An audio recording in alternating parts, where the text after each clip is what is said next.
Okay, we're ready to get started. So thank you everybody for coming to Networking 101, how to network with people and not computers. And this screen does not mean that I don't like servers or computers. It just means that I want to teach you how to get to know people a little bit better. A little history about me. I have been in sales for over 22 years. The majority of my career has been through networking. Most of my success comes from networking. And just about every single job I've ever had has been some kind of networking. I was networking before I even realized it. I was in college. My friend was an administrative assistant in Madison for The Onion. And suddenly I was a sales rep for The Onion as my first job while I was still a college student selling ads before they were online. So the next job, I met a guy from The Onion. We bought an audit tool. I wanted to move back home. He connected me with City Pages up here. That's how I moved from Madison. My next job, I went to techies.com. I knew a friend. It was the .com bug. Hey, Jen, let's get you in here. Suddenly, I'm at techies.com. Then, and the rest of the career is all the same story of some kind of networking, whether it's using LinkedIn to find out more information or doing something. But also the success of my job comes from meeting new people. As a sales rep in the IT industry, if I call IT directors and ask them for a meeting, they pretty much just laugh and hang up on you unless you have a really good message. So I better go meet people one-on-one and develop a personal relationship so I can help them. But I didn't do this talk for me because I already do this. I did this talk because I entered into IT consulting 4 years ago, and what I've really realized is the majority of the industry are natural introverts, which makes it naturally very difficult to go into a networking situation or even understand what it is. A lot of people hear the word networking and they freak out and run away. But last night's party at Surly was kind of similar. Have you ever walked into a room like this and freaked out and turned around and walked away? Or gone and stood in a corner or been afraid to say hello to somebody? And believe it or not, this happens to everybody. When I was very first into the staffing industry, I was selling marketing creative staffing, and I went to an event, it looked similar to this, and I freaked myself out, and I turned around and walked away. Because I just didn't even, I don't know if I just didn't have the energy for it that night, or I don't know what it was.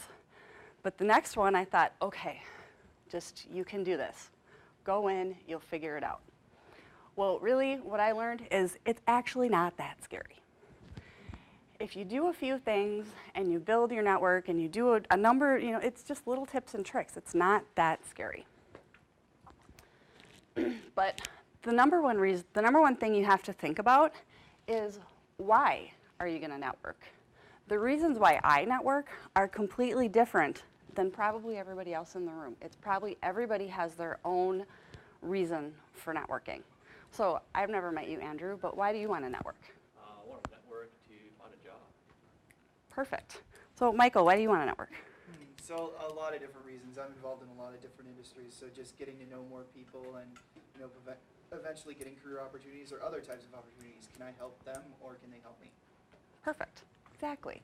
And this is an example. Apparently you don't even get to do this anymore, but of a group going up the giant mountain because you have to do it together. And really, if you're going to grow your career and have new other opportunities, learn about new cool things going on, you're going to have to talk to other people. You could do a lot of research online, but you're going to hear the best stuff organically. So now networking is a lot of things.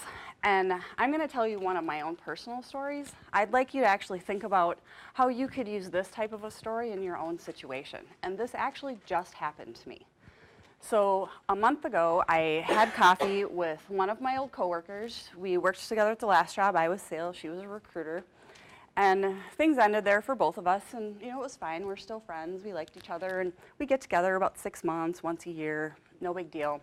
Got together with her about a year ago, and she was an HR director for this company. They were using .NET, so that would make sense for me to talk to them for what my company does. But they weren't really ready for us at the time. I met the CTO in passing, no big deal. And then a month ago, we got together to have coffee. Well, it turns out my friend left that company to start her own sales recruiting organization.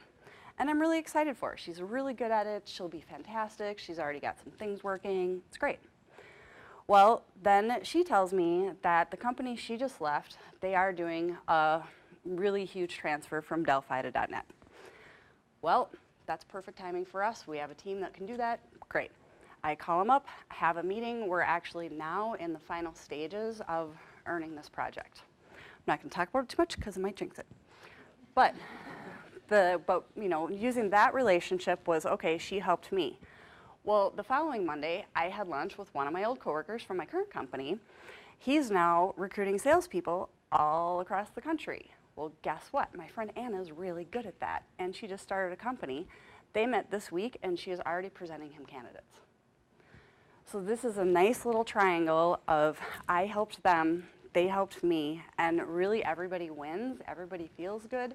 You feel comfortable referring somebody that you know is going to do a really good job for the person you're referring to because you know them personally. You know that they're going to go to bat for you. So that's my own personal story, but everybody could have a triangle of that, of I'm looking for a job. Oh, I went to talk to this recruiter. Well, actually, that job's not right for me, but maybe one of my friends. Or I'm looking for new innovation opportunities. Okay, well, I'm talking to Clee. Maybe she has an opportunity that Michelle would be interested in. You just don't ever know. So now you know why you're going to network. But really, how do you get started? It's kind of, when people talk about networking, I mean, I've been in presentations where people have talked about networking and they're like, you have to have 10 meetings a week and they have to be 20-minute networking meetings and it has to be this, blah, blah, blah. Well, most of us have lives. We have full-time jobs. We network because we want to expand our minds. We want to expand the people we know. But it's not my job is to network all day long. Most people's is not. So you really have to think about what do you want to accomplish personally. And you really need to start with your own network because it's the least scary way of doing it. You already know that person. Maybe you haven't talked to somebody in your class and from college and you saw on LinkedIn that they're doing this cool thing. Hey, let's go grab coffee and talk about it. You already know that person. So it's a warm introduction. You can get reintroduced, and suddenly you'll find out all kinds of things about each other and how you can help each other out. And really, what you need to think about the whole time, though, is it's not just all about you. Yes, you have your end goal, and you need to have a goal and a reason why of doing it, but you never know how you can help each other out. I never know how I can help Michelle out. She never knows how she can help me out unless we talk. And sometimes you can't help each other out right now. Maybe Linda and I are both salespeople. We don't sell the same thing, we sell similar things, but we get together probably once every 6 months and we talk shop, and it's just kind of nice to hear a story of somebody in a similar position, and you go through the same challenges, and maybe you're a project manager at Best Buy and you want to meet a project manager at Target to hear how they're doing things. And that's just a way of expanding your horizons. But you start by leveraging your own network. LinkedIn is really, truly a fantastic tool for this because it doesn't take that much time. You don't have to say, I have to spend hours and hours on LinkedIn. You just naturally connect with people as they come through. I'll have people come through the you may know, and I'll think, oh, why am I not connected with that person? Click, I'm done. Takes 2 seconds. And are you going to stay in touch with everybody? Probably not. Are you going to have coffee every single day with somebody? Probably not, because again, everybody has lives. You need the time. But again, that's why LinkedIn's great. That's why you can follow people on Twitter. You can really stay on top of what's going on without seeing them personally. But when you do see them personally, your conversations will be more rich. So one of the things, especially with scary networking and going to those huge events, is how do you do it? Well, start with coffee. Coffee's easy. Most people drink it. I don't, but I know every single tea at every single coffee shop that I like to drink around town. So, or you drink some water. It doesn't really matter. Go to happy hour. Something simple. And think about, okay, what's my goal? How many people do I want to meet? Maybe it's go to lunch with somebody once a month. Maybe it's once a week. Just figure out how you can do it in your own schedule to make it worthwhile for you. And now you've leveraged your network, you're using your contacts, you're staying in touch with people, but now you want to build your network. Events like this one are absolutely fantastic for meeting new people and understanding it. At the same time, they can be overwhelming. So in this portion of it, I really want to talk about how to take the overwhelming and make it into something reasonable. So you can do internal corporate contacts. You can leverage your own company. If you want to move up in your current company, find somebody 2 or 3 levels higher than you, and don't be afraid if they have a higher title, because guess what? They want to help and mentor people. Because theoretically, if they're a leader of the company, they're in charge of growing people up in the company also. Ask them a coffee. Ask them how they got it, how they got the idea, how did they get connected, what did they do to get to their position. They'll be perfectly willing to share it. And then in small groups and meetups, there's so many user groups, there's so many female groups, there's all kinds of different groups to go network, where it would be a room like this, where it's not so scary, maybe 40 or 50 people, and then you'll meet a couple people every time. And don't expect to meet the whole entire place. If your goal is, and I usually say I want to meet a couple people because I really like rich relationships. So if I find somebody I like, I'll probably spend a little bit of time talking to them just because maybe we won't have time to go to coffee recently, and I feel like that's time's valuable. Oops. And some of the events, this is just some of the events. Obviously, I put Mini Demo Mini Bar because we're all here. But you can go to MHTA events. There's all kinds of women leading in technology, the Geekettes, Girls in Tech, JavaScript Meetup, Tech Masters, which actually ILM hosts right in our office on Tuesday mornings. That is Toastmasters for technology people. So if anybody's really interested in speaking, that would be a really good event to go, or a good organization to be a part of. But pick the events that you're interested in. I'm a JavaScript developer. I'm going to go to the JavaScript user group. You're going to learn so much, and then you build your own community, and when you have challenges, you know who to reach out to. When I'm going through a really difficult sales challenge or not quite sure what to do with a proposal, I have a group of very close girlfriends, and I call them all. What would you do in this situation? One of mine called me 6 months ago, oh, would you answer this request for proposal? And I told her no, because I wouldn't. But okay, so you leveraged your own network, you got yourself there, but now what? If you go stand in a corner and don't talk to anybody, it's not really going to help you. So what you need to do is get comfortable and figure out how you can naturally meet people. If it's difficult for you, then volunteer. I mean, there's a session this afternoon to talk about all how you can volunteer for Ministar. What a great way to get involved. If you're checking people in and you're trying to help, you're going to naturally have a connection. Oh, here's your name tag, and then you'll probably run into them later and want to chat. So volunteering is a great way to get to know people, and you'll end up in smaller committees for volunteering. So then you're going to get to know a smaller group of people, which will help expand your network with the larger group of people. And go with a friend. But I really want you to be careful with this. Because if you go with your good friend or your spouse or your partner or your coworker, don't stand in a corner and just talk to each other. Don't go to a table and sit just the two of you. Because then people will feel like it's just the two of you wanting to talk and you don't actually want to talk to anybody else. If you're standing around at a high top table, make sure your body language is open so you're not closed, just talking one-on-one.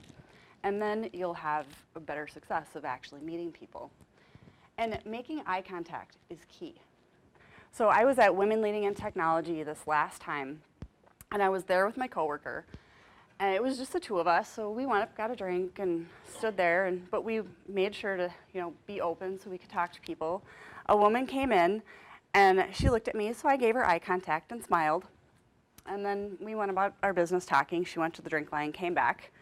Well, sure enough, we talked to her for like 5 minutes, and her comment was, well, you looked at me and smiled, so it seemed like you were probably nice. And, that's all it takes, because it really should be, you just have to be open to the conversation. And if you have a grumpy face and you're kind of standing in the corner by yourself, it seems like you don't want to actually talk to anybody else. And this drink line thing, it works like a charm, because every single time I go to get a drink, whether it's an alcoholic beverage or a regular beverage, I'll meet somebody in the drink line at an event. And it's just a great way to talk to people. You're stuck in the drink line anyway. You talk to the person in front of you, you talk to the person behind you, and suddenly you have two new best friends by the time you get your drink, and then you go off to the side and you can talk more. So it's little tips like that of making things easier. The other thing I do, and it seems a little silly, I guess, but I do it anyway. So Women Leading Technology is another good event. They have the appetizers and there's all these tables. So I go to the event, I get there early, I get my appetizers, I bring it to an empty table, and I set it down. Then I go and network for a while and talk to people, know a bunch of people, whatever. Well, by the time everything fills in, I sit down at the table, I now introduce myself to 6 new people. And by the end of the talk, I have 6 new friends. So taking a really large group and making it small. And you're not going to get that the first time. I mean, I've been going to these events for a few years, so you just naturally meet more and more people, and then your network becomes bigger. Okay, you need to go prepared. So elevator speeches are extremely important because it tells people who you are. Oh, hi, Michelle. I'm Jen Simon. I'm with ILM. And depending on your audience is how you do the next part, or at least how I do it. If I talk to a non-technical person, they say, well, what does ILM do? Because it makes no sense, our name, I get it. But what does ILM do? Oh, okay, it's a non-technical person. Well, we actually do web development, so if you go onto a certain recipe search from a certain client in town and you use that recipe search, our team built the common components for all of those searches. People get it, it's a consumer use, they can touch it, they can feel it. If it's somebody in the industry, we build custom business applications. And they generally understand what I'm talking about. But you have to tailor it to who you're talking about. And if you get really good at it, this is also what happens. Hi, nice to meet you. I'm Jen Simon, I work at ILM, and we do web development, and it's great. You talk too fast, and nobody understands you, and it doesn't make any sense. So make sure you slow it down. It's kind of like presenting, where you really have to think, okay, this is who I am, I need to slow it down because they need to understand, and then they'll do the same for you. And practice it. My poor family, they have suffered through so many presentations and so many elevator pitches and so many things, but you really need to practice it because otherwise it doesn't come off naturally and it kind of seems a little awkward. But if it's awkward, then you make a joke. That's what I do. All right, so what do you say? I already talked about smiling and making contact, but I put this slide in here for a reason because it's that important. Eye contact and smiling is that important because if you're not, you don't seem open. It makes a huge difference. And generally, before you go to an event, prepare 3 questions. The weather is gorgeous out today. Well, that's the easiest #1 question ever. And I know that this is a little dicey if people don't have kids, but kids are always a really good common thing to talk about. Pets are always a good common thing to talk about. Did you go on vacation this spring? Just something easy and light to talk about. But make sure you go ready with those and be prepared so that you're not trying to think of the algorithm before it comes out of your mouth. So you've already thought about that. And this is the most important thing. No bashing. Don't talk bad about your old company. Don't talk bad about your new company. Don't talk bad about other people. Because everybody knows that the world here in the Twin Cities is a very big, small town. It always comes back. It will come back to bite you. Burning bridges is the worst possible thing you can do. And it doesn't show that you want to expand your network. All it shows is you want to complain about something. Well, guess what? That's what best friends are for. Because they'll listen to you complain all day long because they'll complain right back. But that's just the 2 of you. And that's perfectly fine. When it's in a networking situation and you're trying to help each other out and expand it, then don't do it. Stay away from religion and politics, for God's sake. Seriously. Unless you're at a church function or a political event, don't do it. Because who knows if you have the same commonality or not. If you figure it out, that's perfectly fine. But if you have very different views, you're going to end up into a debate and you're not going to be networking and you're not going to figure out how you can help each other out. So let's take a minute to do a little elevator speech. What would your elevator speech be, Steve? Oh, geez. Hi, I'm Steve Hansen. I run a small web development and hosting company in Wisconsin. And we're sort of a boutique hosting company for people hosting content management system sites. Awesome. That's great. Gave me a great idea of who you are, what you do, and I already have 5 questions for you. It's perfect. All right, Clee, what about you? My name is Clee. I'm currently looking for a new position as a product owner in product management. Really looking to stay in Minneapolis proper because I love being downtown and it's just so energizing. It's a great place. Perfect. You told me who you are, what you're trying to accomplish, and I already have questions for you. What about you, Matthew? Hi, yeah, I'm Matt. I've worked for Thomson Reuters for a long time as a web developer, trying to get more into JavaScript. So I'm looking for another position that's more focused on that. Excellent. And again, I already have 4 questions for you. So these are where, when you do just something simple like that, oh, I know people that work at Thomson. Oh, were you on this team? Did you do this? Blah, blah, blah, blah, blah. Oh, you're looking for a position? I might actually know some recruiters downtown that can help you. Oh, you're doing CMS content management? Wow, so many companies actually need that. That's a great idea. So there's always something that you can figure out.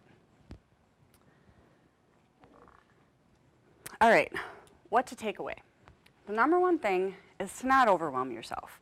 Again, we all have very busy lives and very busy jobs. We're here on a beautiful Saturday because everybody wants to learn and expand their knowledge and grow their careers. But you also don't overwhelm yourself. Don't try to fill up your calendar with networking meetings if you don't have an ultimate goal. If you are looking for a job, totally different scenario. Then yes, please network away. But if you're not and you have a full-time job and you have things to do, just take baby steps with it and do something that you're comfortable with. Absolutely leverage your own network. Make sure you're staying in contact. I talk to coworkers that I worked with at City Pages 20 years ago. And we don't see each other all the time, but once a year there's a big happy hour and it's fun and it's great to hear what everybody's doing. Some of them are still there, most of them have moved on. But it's really great to stay in touch. But you have to do it in a way that is convenient for you. Somebody was talking earlier about all of the different things you can go. I mean, you could literally go to a networking event every single night of the week and you'd still have to choose from them. So you have to do with what works for you and your family. I have to pick and choose what I do because I do have to see my family at some point. And volunteering is always a really good thing. And actually what I forgot to mention with this earlier, another tip is to get there early. So if you're going to go to an event like last night where there's going to be 200 people there and it might be a little overwhelming, get there at 5:45. It starts at 6. People will slowly trickle in. You'll randomly meet a couple people. You'll start to get more comfortable. If the group gets too big, well, guess what? You've already done it. Did you meet your goal of meeting 2 or 3 new people? Then feel comfortable going home. It's okay. You just do what you're comfortable with. Absolutely practice that elevator speech. Make sure you have a concise way of telling people what you do and who you are and what you're looking for. Oops. Do your research. LinkedIn, Twitter, they're fantastic tools for research. If you're interested in, I want to get into a different industry, I want to learn more about JavaScript, I'd plug in JavaScript in LinkedIn, figure out who's connected with some stuff going on in JavaScript, and then maybe you want to learn more, show up to a meetup, and then suddenly you can expand that network. And of course, the most important part is practice. Because without practice, you don't get any muscle memory, you don't learn how to do something, you're going to stumble through it the entire time. And my talk is probably not going to go that long because I talk kind of fast. But I'm actually open to welcoming any questions, and then maybe we could just practice in our own little room. No. Whatever, Carmen. I am kidding. All right, does anybody have questions? Or are there ideas? I've got a pretty simple, basic question. You know, smiling, eye contact is very funny is. What if that stuff is just impossibly hard? You're naturally introverted, and what is like some simple baby steps that get you on that track? Then I would start with one person. One person that you don't know, like the woman who came up to me at WLAT, oh, you smiled. If somebody makes eye contact with you and smiles, smile back. Say hi. You know, And- something I'll say is I dated a gentleman for 5 years who was a big introvert, and I'm off the charts on extrovertedness. So there sailors, so I belong to a yacht club that's 365 members, and every Thursday, all three of us are out there. We're all A personalities, we're all outspoken, and when he would come in one of the evenings after a race, he was like mortified, like you'd see this group. So what I learned to do, to Jen's point, is dissect small groups. So I would look and pan and find groups that were maybe only 2 sailors were talking or 4 sailors were talking, and then I would bring Mark to that tiny group and introduce him, and he could relax. And by the end of the evening, I kid you not, the man met 30 people. So when you go into a network room, just find those tiny groups, like 2 people or 4 people, whatever your comfort zone is, and then approach them that way. Another thing I was going to say about LinkedIn, when you were saying about clicking to connect with somebody, if you've met them at a network and you say, yeah, I'd like to connect with you on LinkedIn, then yeah, just simply click. They already know who you are. If you do not know them from Adam, click on the button. Don't automatically send it. Go into the message and state the reason why you want to connect with them. I get a gazillion, I want to connect with you. No rhyme or reason why, no explanation, and you know what? They go right into archive. I will not connect with them.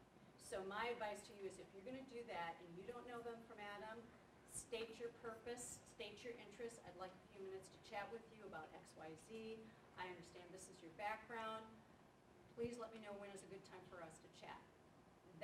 Then you're telling them your purpose. It's like, okay, this person has a mind and agenda. Okay, I got it. All right, I'll accept that. Or they'll simply reply to you and say, okay, this is my time frame. And depending on how that conversation goes, they'll make a judgment call whether or not they'll accept your invite. But Yeah, if you can just all send it like that, they won't. Yeah, you can actually all think about when you've gotten spam from recruiters who weren't paying attention. And it's happened to all of us. I mean, I work at a consulting company. We are recruiters. I'm not a recruiter, but somebody tried to get me to do a JavaScript interview once. And my team actually encouraged me to do it because they thought I could pass the phone screen, which is a little sad. So pay attention. I mean, really, it is. Personal messages are very important. I mean, you're trying to create a relationship. You're not trying to just build your LinkedIn network. I mean, building a giant LinkedIn network isn't going to do you any good unless that network knows how to help you. That's my biggest problem with people when they blindly want to connect with me. If I haven't met with them, I don't know how I can personally help them. I want to know how I can help them because otherwise it doesn't make any sense. So we shouldn't treat it like our Facebook account. Right. I always say my Facebook account is the account if you want to see my kids and dogs, because that's really all it is. And LinkedIn is business, and Twitter is business, social business. Do you open with the elevator pitch, or do you open with some sort of contextual joke or question? You know, I'd rather, sorry, to rephrase that, when are you using the elevator pitch? right when I meet somebody. So right when I meet somebody, I'll usually ask them about them first. You know, last night I asked pretty much everybody, is this your first event time you've come here? How many times have you come here? I kind of think about the event. This is actually my first mini bar. I've never been here before. So just think about the context that you're in, and then that'll help you with the question. And people get a little annoyed with the, hey, what do you do question. But, it opens up doors too. So just do what you're comfortable with. And if you're not comfortable with it, go with a friend. It helps build that confidence. Just don't only talk to them. Jen, you're in sales. You ultimately have a mission and agenda. You want to find someone that can buy from you. How do you keep that purpose without getting distracted or being ingenuine, I guess? Right. You know what I mean? Sure, absolutely. That's a great question because as a salesperson, I could come off very ingenuine. And if I'm out there just for myself and I only want to find business for ILM and I only want projects, nobody would even want to talk to me because then you're just the pushy used car salesperson. You're not actually helping anybody. Really how I go into it is I have the complete philosophy of I want to figure out how I can help them. Karma does come back to help you. The story I told earlier that was a complete karma story. Everybody helped each other out.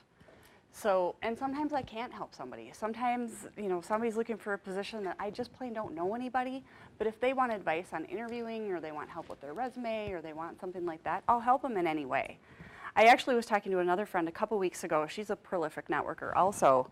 And there are situations where we'll go and have coffee with somebody and we'll actually not really sure how they can help us. And they'll say it, how can I help you, Jen? And really, you know what, I don't know.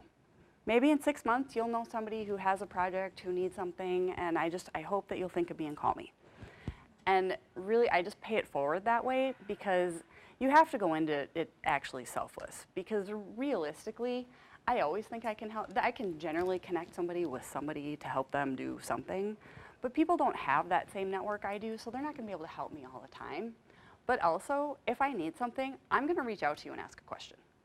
I mean, that's if I want to get into a certain company and you have a connection with somebody, I'm a little shameless. I'll ask you for it. But I'll be nice about it, and I'll make sure that I don't hurt the relationship, and I do it in the right way. But at the same time, I'm okay asking that because if I've already helped this person, then they can help me back too. It's a give and take for everybody.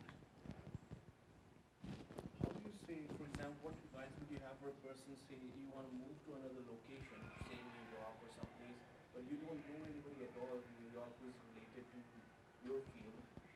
How do you work?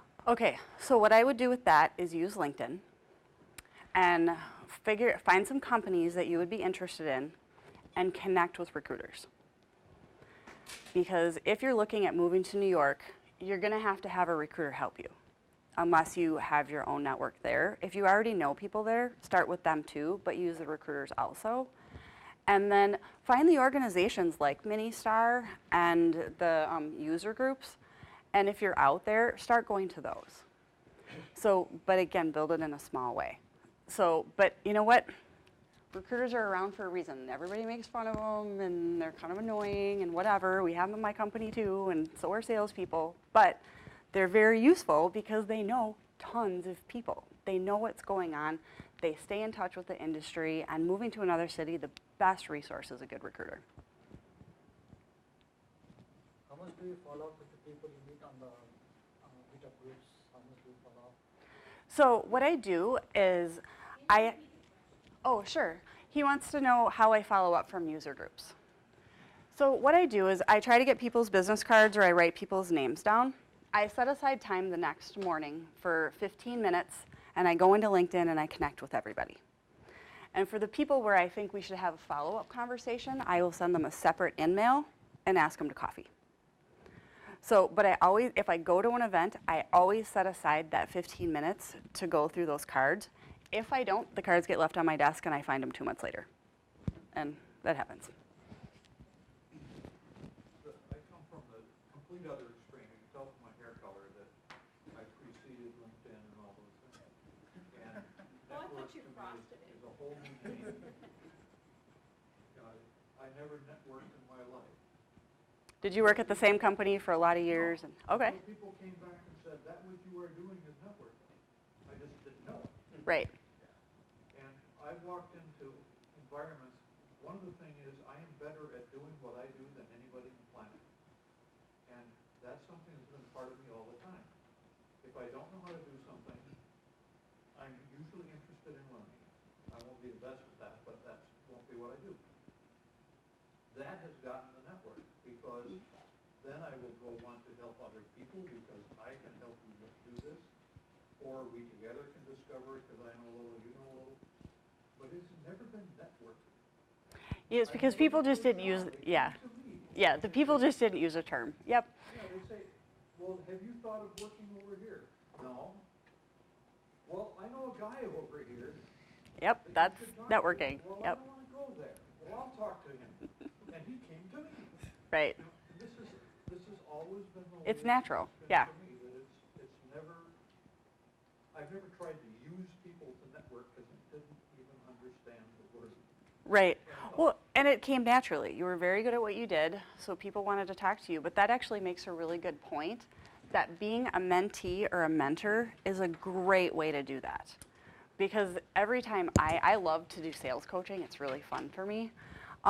And every time I do it, I learn a little bit more too. I mean, every time I do one of these talks, I learn more things that I want to talk about in the next one because everybody has different ideas. I think that also speaks to the point we made earlier with like the networking doesn't have to be the 20-minute networking interview, and it doesn't have to be setting up basically blind dates with people you've never met to network. Exactly. To learn about them. And, you know, currently I've got an outplacement service, and they're all about that kind of stuff. And I'm like, but that's to me, it's very disingenuous. It's not me. I'd rather network by coming here or going to the product management meetup that I went to yesterday, and I met a bunch of new people, right? That's networking within my comfort zone in a way that makes a lot more sense than I'm gonna meet people. Right. Do an interview with them, right? And so I think the kind of networking you're talking about is exactly what she's mentioning, as opposed to, right? Yeah, it's more natural networking. Relationships. It's Yes. not- Yep. It's not networking because I don't have a goal of trying, it's almost, I feel like networking is trying to use other people. It's not, but I mean, that's. Right. Well, and that's the negative connotation with it. I actually was talking to one company. They were asking our advice on what to do and, you know, what should they do within their own organization for networking. And I said, well, first of all, you buy them lunch. And then you do a little lunch and learn on how to learn more about your organization. Like, just figure out what they want. And, okay, so we're going to do relationship building today. But don't call it networking. Because if you call it networking, they might only show up for the food. But they might show up because they're food. But call it relationship building. And its terms can get in the way sometimes. If you go with the open mindset that you want to learn something or meet someone that you genuinely, Exactly. just like going out, like you just said, like, I'm here to network. I think it comes natural, because I think anytime that, I think anytime you go and you're like super like close-minded, it's not gonna happen. Exactly. So Yep. it's like then it feels forced, it doesn't feel like you're real about it. Yep. Even like following up with the people that you already know, if you don't really mean it, don't do it. Don't click Exactly. the LinkedIn button, I want to connect, because if it's just like, well, Right. Yeah, if you genuinely didn't like each other, you probably shouldn't continue to talk. You're not going to be productive. Yeah, so a book that I really liked kind of on the topic is Never Eat Alone by Keith Ferrazzi. And kind of one of my big takeaways is he describes it as, it's really about making friends. And Yep. if you don't come into it with that mindset, it's going to feel inauthentic. And Exactly. also, one of the other things that you mentioned is ideally you want to build a network before you need it. Yep. Which means You don't want to get laid off and not have a network. hey, Yep. I need something. Can you help me? You want to ideally help them first, or at least establish a relationship, and then when you actually do need help, you already have that relationship. Exactly. They have a reason to help you. I actually have a great example for that. So one of my first dive into the staffing consulting world, I just woke up one day, decided I had the recruitment bug, I should be in staffing. It was 2010, the worst economy ever. So I thought, well, hey, if you're starting at the bottom, might as well go now. It can only get better. So I actually that job was about 1.5 years. Things went well, but it was a little weird. The company wasn't quite, they didn't get this market. It was okay.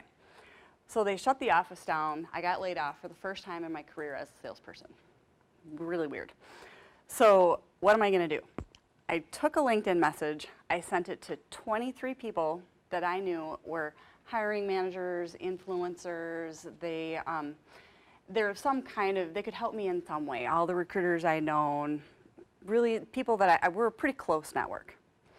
And I told them exactly what happened, and I asked them to coffee.